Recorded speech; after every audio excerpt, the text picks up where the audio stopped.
you. And now we are live. Thank you. Welcome back to the Committee of Conference on S204, the Literacy Bill.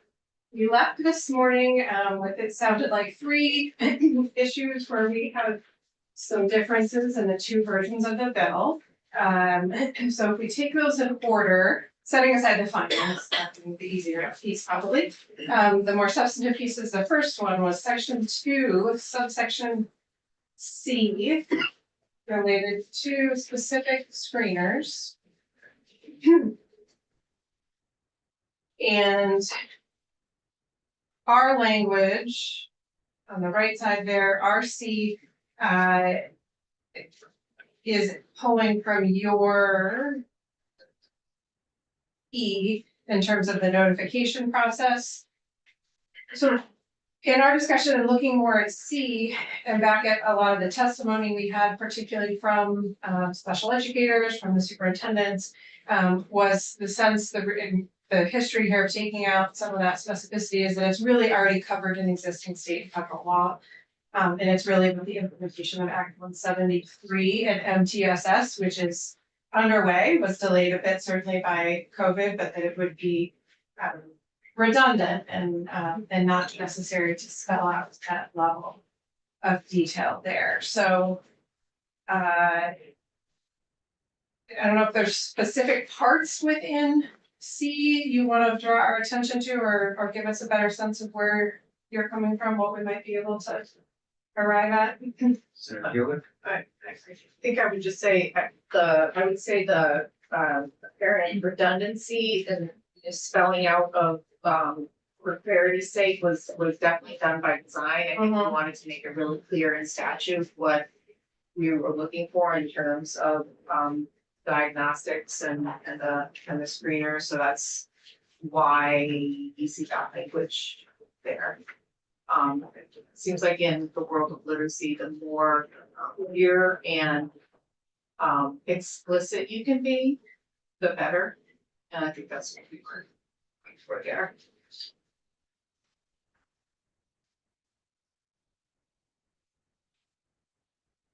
Okay. So just specific, so it's the piece you're most concerned about, sort of the first sentence of your C. Yeah, it'd be nice to include that. I think our concern remains that nothing precludes it, certainly, first of all, like nothing here we're doing that stops their practices, but that, again, it's potentially duplicative. It is only, it's naming one issue without getting into dysgraphia and other potential issues that could be screened for. And so I think in general, our construct was more about, what is universal and would be applicable across the board that is not already covered in existing statute, and hopefully the implementation, robust implementation of it. That'd be great.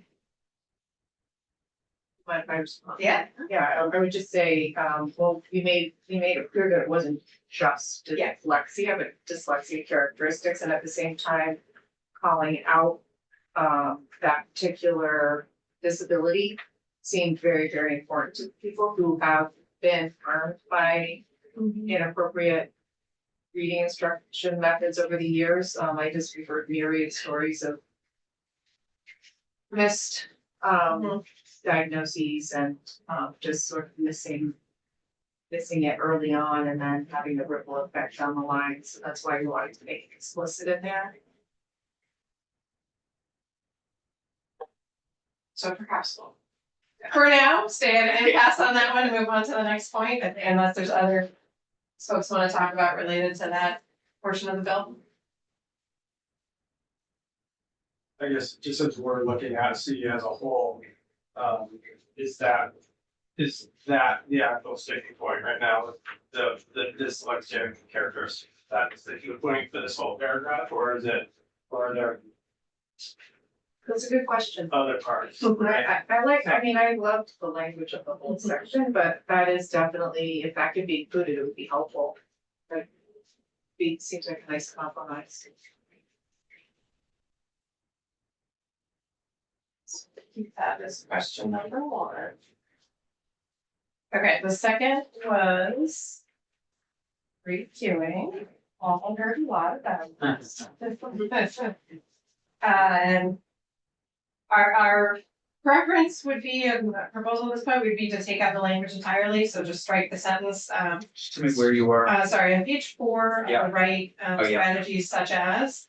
And just take out that entire sentence and any reference to 3Qing, which is again a request we've had from quite a few advocates and education experts this morning, really just to keep the bill generally in the positive, what schools should do, without getting too deep into the weeds of what they should not do, particularly when we talk about instructional methods. So our proposal would be to just take out any reference to the method at all.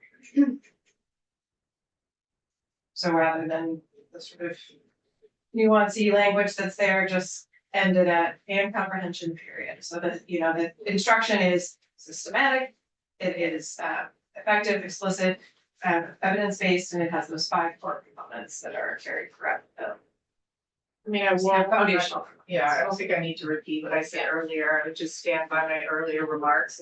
I think it's critically important to actually call it out and again, be as explicit as possible, given what we've seen happening over the past few decades.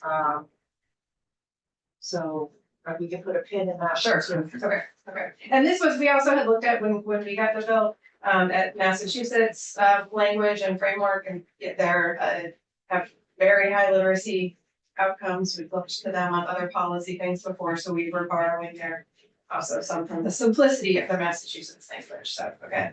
So question number 2 remains. So on to number 3.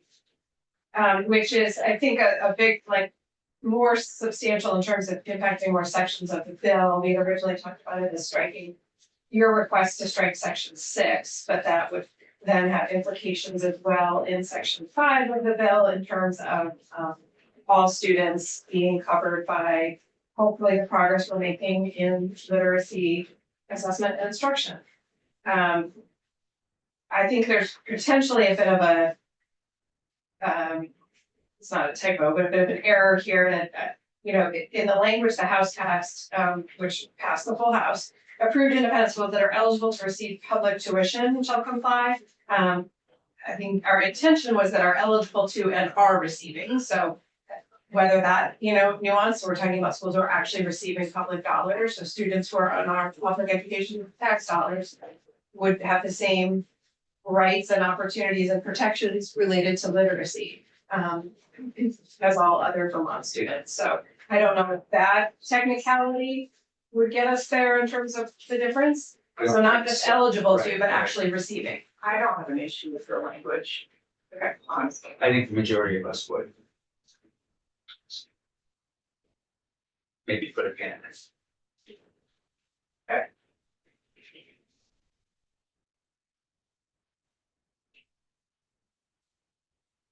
That, I think, was our little, aside from the findings, were our substantive policy differences. We also have a few small requests from the AOE. I Some have changes in those. their document, Yeah. which Do I you think have seems those? pretty, yep. Okay. So, we have that. Okay, so since we have still 3 bigger issues to work out, but we do have Beth here, why don't we take a look at pieces from AOE that might be a bit easier. So they had in section 2A talked about the review of St. James. screeners. If you have an extra copy. Yeah, it's an extra copy. And I think it's also posted, yeah. Okay, so they had talked about, in section 2, that in the screeners, in our language that passed the House, it says, so the bottom of page 1 on the side by side, says in collaboration with the Council on Literacy, the AOE is reviewing the screeners. And there's a potentially just kind of a logistical challenge there because the council is not meeting all of that frequently, and this is work that's hopefully happening pretty expediently. So it may be, and there's clearly an interplay here with AOE and the council, but okay to take the council off that so it doesn't slow anything down process wise. And a further recommendation to strike the word score, which I think is great. I'm not sure how we missed that. Where's score? So shall review, score, and publish guidance. Oh, great, yep. Which I think Thank just you. gets us too far into the weeds of. Yeah. Sort of vendor. Yeah. So.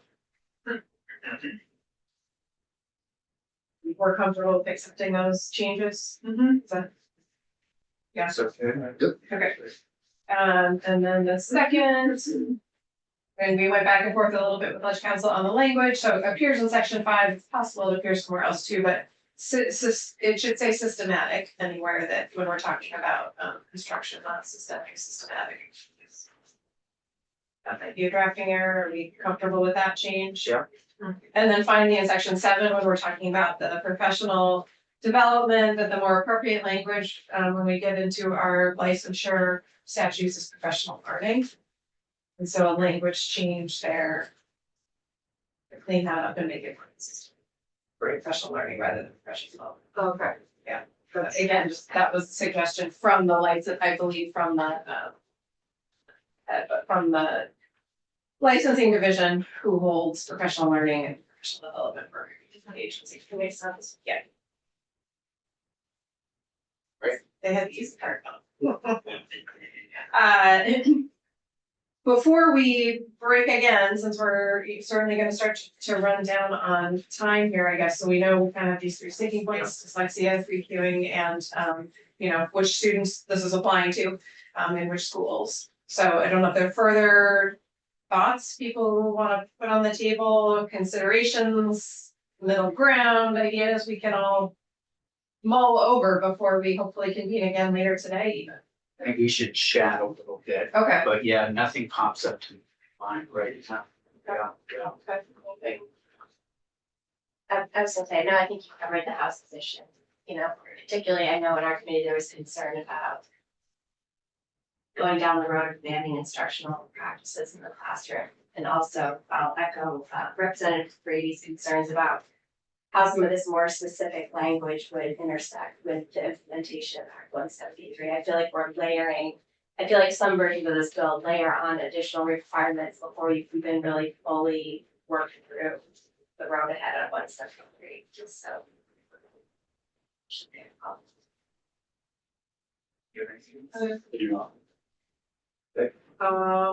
Yeah, so will we have one more meeting?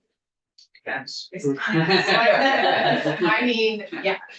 Should we set an end point, I guess is my question, or shall we just keep doing this for I mean, I think that days? I don't know that we had days. I think, I guess I'm hopeful that we're gonna be able to reach some, some agreement and a little give and take here, and that this is a step forward. Certainly the keeping of the position of the council is really important. Some, better work around screeners and a comprehensive list that the AOE is keeping is good. Hopeful you'll consider just taking out reference to that specific strategy entirely, and hopeful that we can agree that what this should be universal for our public education students, regardless of what building they're in, it's public education dollars. Brady, what did you mean by keeping the position? Oh, sorry, that's It's my. because it's gonna roll on the budget. It's the in the budget CTE, already, yeah, okay, yeah, good, so we're good on that. good, great. Because I think whether we make it through. Whether this makes it, yes, We got yes, the but the CT council, person. the continuation of the councils in here, which I think Right. is quite. Yeah. Useful and there's. So that's excellent just, before we go up expertise, to but the yeah. next meeting, yeah. Yeah. right. Yeah, I recommend that we at least set the next time, so we kind of balance Yeah. ourselves. Yeah, no We're not idea back what's until happening. 5, Oh, wow, so I have a yield committee meeting okay, right now. You could come back at 4:30. 4:30, depending on our, And that'll give us time to talk a little bit also. The only issue. we're on starting data privacy now on the floor. Oh, you are, which is, I okay. believe, may take a long Yeah. time. Can you step off or no? I think we can, but there And may be roll calls. Yeah. They just have to leave for. So Totally. should we say 4?